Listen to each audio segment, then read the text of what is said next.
Every one of us in day-to-day lives, we face situations to make decisions. Those decisions may be related to small issues or big issues. Similarly, the managers in organizations, whether they are at operations level, whether they are at tactical level, whether they are at strategic level, they need to make decisions. So, these decisions are essential in organizational context. Whether those decisions are right or wrong, only time will tell. But the decision theory helps the managers to make right kind of decisions, or the decisions are more rational in their approach. So the decision making is a systematic, a scientific and analytic approach in the organizational context. That means the managers will make their decisions based upon some kind of evidence or based on information, which we call them as informed decisions. So those kind of decisions are taken by the managers. So even in our personal lives, we may have to make decisions related to education or career or marriage or whatever that kind of thing, or maybe constructing a house, or maybe choosing a job. Likewise, we have different kinds of situations where we are confronted with making the decisions.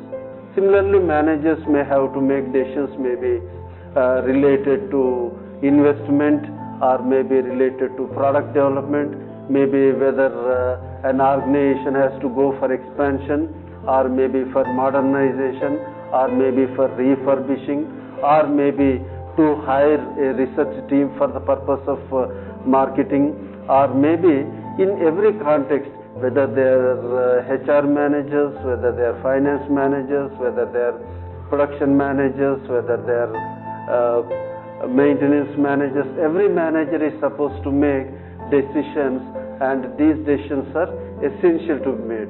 And the manager's most important role in an organization is to make decisions. So, in that context, how managers have to make decisions? What are the steps involved in decision making?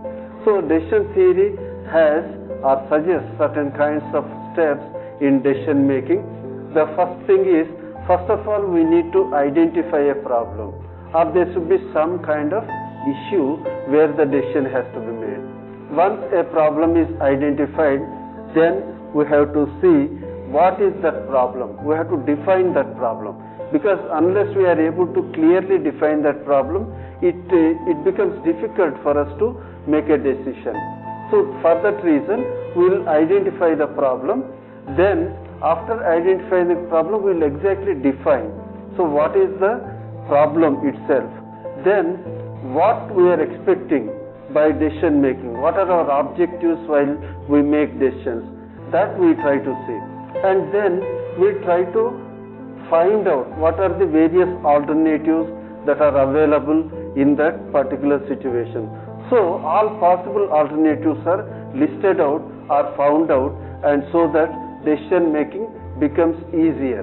That means we try to evaluate each and every alternative after we have made decisions.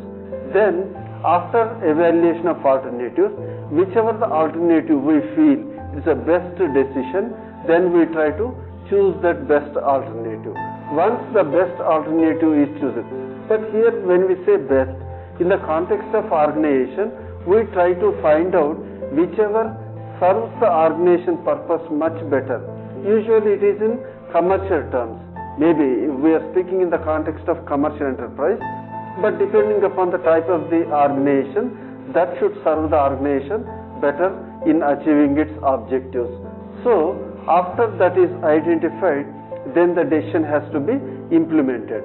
Once the decision is implemented or executed, then we try to follow what are the things happening while we are implementing the decision, and what is the result that we have got.